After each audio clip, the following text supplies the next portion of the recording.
is problems, struggles, challenges, issues, and so forth, right? I think one of our biggest problems is that we think we shouldn't have them. Next piece, one of our biggest problems is not the problem itself, but the way you see the problem. Okay? Because, like, for example, think about it. If you don't think you're supposed to be having problems, and then when something comes across your path that you don't like, you then freak out.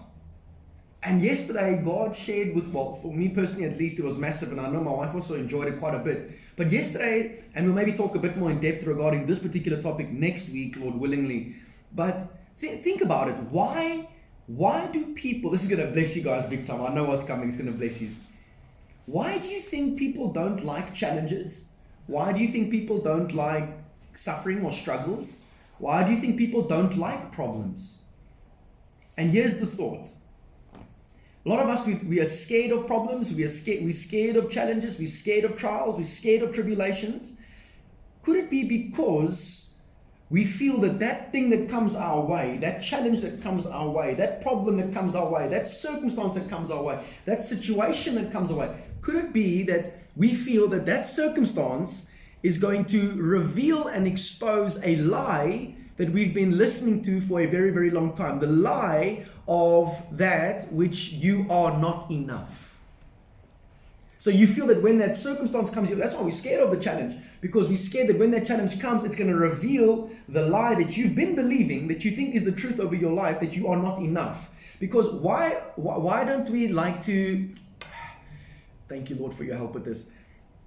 We are scared of the challenge because it's going to reveal that we may be not enough. And when you believe that you're not enough, you are scared of what? You're scared of the next biggest fear that we have as mankind. You are scared that you are not going to be loved.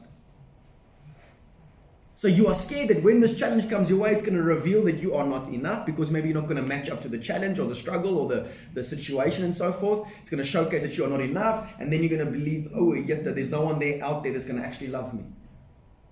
Versus King David, who stood up to the challenge. When the challenge came his way, he's like, wow, okay. You come at me with sword and spear, but I come at you in the name of the Lord. I'm talking about David and Goliath now. I mean, think about it. It's such a powerful analogy. There's the army of Israel and the Philistines. Goliath has been shouting taunts, giving taunts day in, day out for 40 odd days. And the Israelites are petrified. And here comes this young boy. Remember, this is the same young boy who wrote, "The Lord is my shepherd." So he knew he was loved by God. I mean, the name David itself means beloved. That's what the name David means. So he knew he was loved. And from that place of knowing that you are loved, great confidence is birthed from that place. Knowing that whatever situation or thing that comes your way, you actually get excited about the challenge. Okay, so just pin that thought there. I want to quickly showcase to all of you guys over here how wealthy and how rich the person next to you actually is. Can I submit to you today that you are sitting next to an extremely wealthy individual? So I quickly want to pop up this slide here. Hopefully, which one is this? It's this one. Oh, don't look at the screen, guys. You guys are cheating.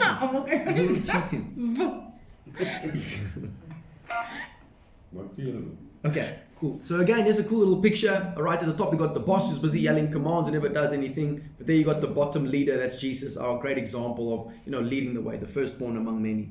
So we're talking about advancing in the midst of adversity. I'm going to skip this here. Now, here's man's dilemma again. Man's dilemma, what is it? My people are destroyed, God speaking. My people are destroyed for a lack of knowledge, a knowledge of my law where I reveal my will. So here we're sitting with man's dilemma over here.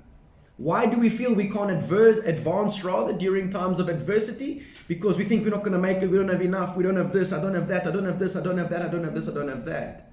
All right? And the reason why we think like that is because of this thing over here. God saying, my people are destroyed for a lack of knowledge. Here's another piece here. So this is going to bless you guys. Think about it. Those of you that are maybe 20 years old or 30 years old, 40, 50, 60, it goes up.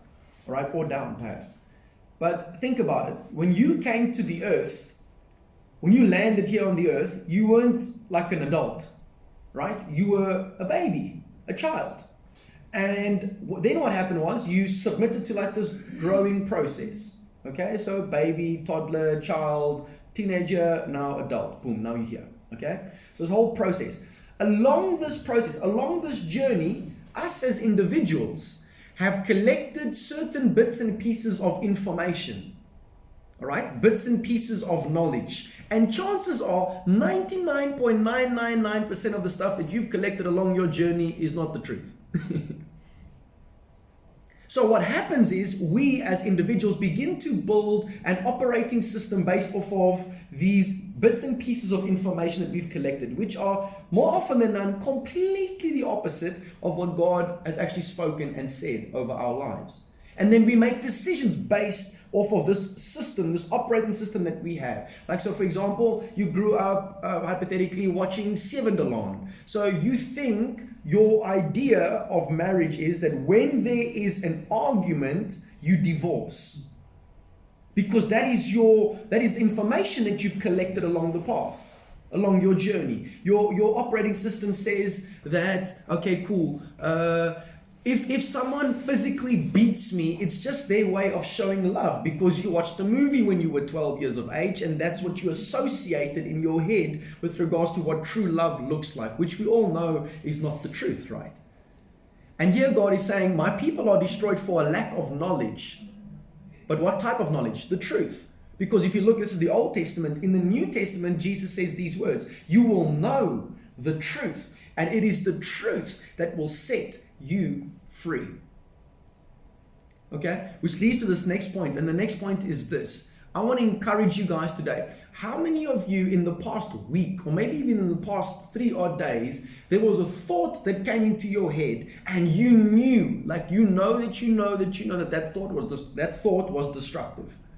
It was destructive towards your family. It was destructive towards yourself. It was destructive towards maybe your area of work or whatever the case might be. But that thought came your way nonetheless. And I want to encourage you here today with a little soccer lesson that God had taught me a couple of years ago. That in soccer or any contact sport, when you make a mistake on the field, you cannot afford to dwell on the mistake.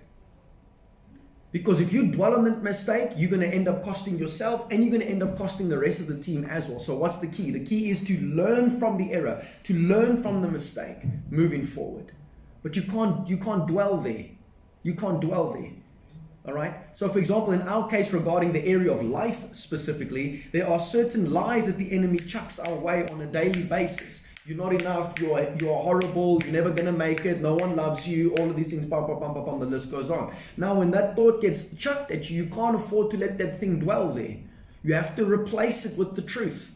Because it is the truth that ultimately sets us free. My mother-in-law gave such a powerful analogy this past Sunday at church. Like, for example, those of you that bake. If you want to, okay, I'm going to ask my wife rather to maybe even do this part. But if you want to bake a chocolate cake, I can't get little nails and screws from the toolbox and chuck it into the cake. The cake, for you to have a lovely chocolate cake, there are certain ingredients that need to go inside there. I can't be chucking acid in there. I can't be chucking all types of other scientific chemicals inside there because it's going to be an absolute mess. If you want a delicious chocolate cake, it needs particular ingredients. The same for living a fulfilled life.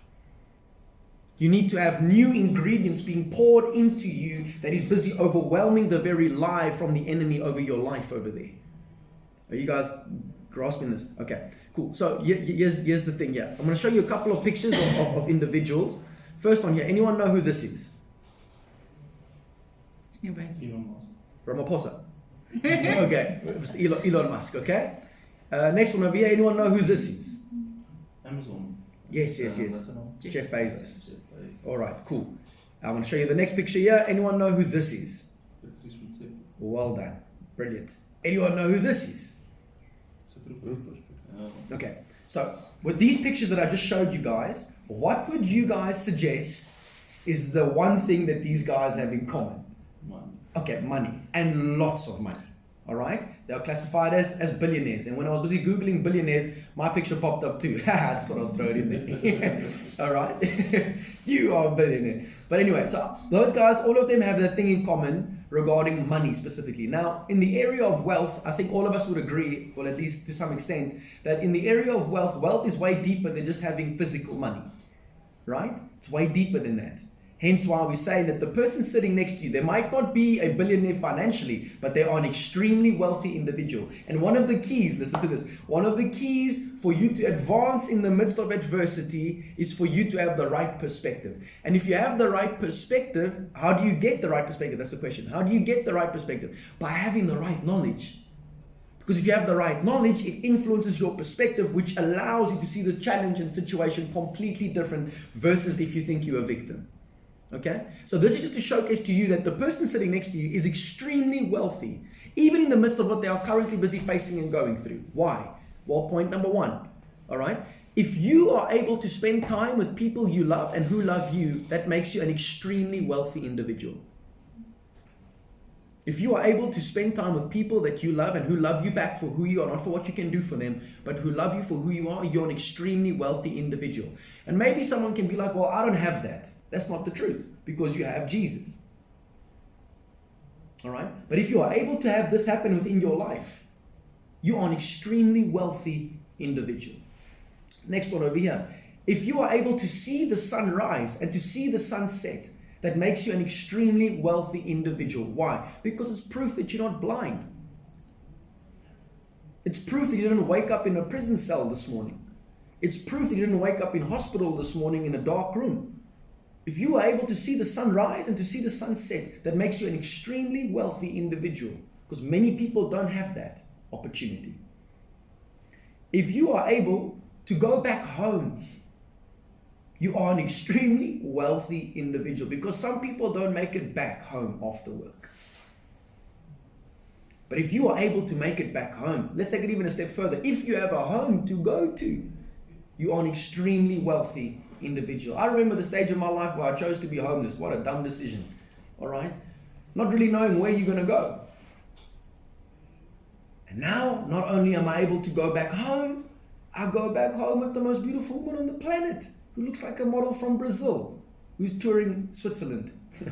Well, if you ever. All right? But if you are able to go back home, my friend, that is a massive, massive, massive blessing. But we tend to overlook these. We tend to think, we just assume that these are supposed to happen.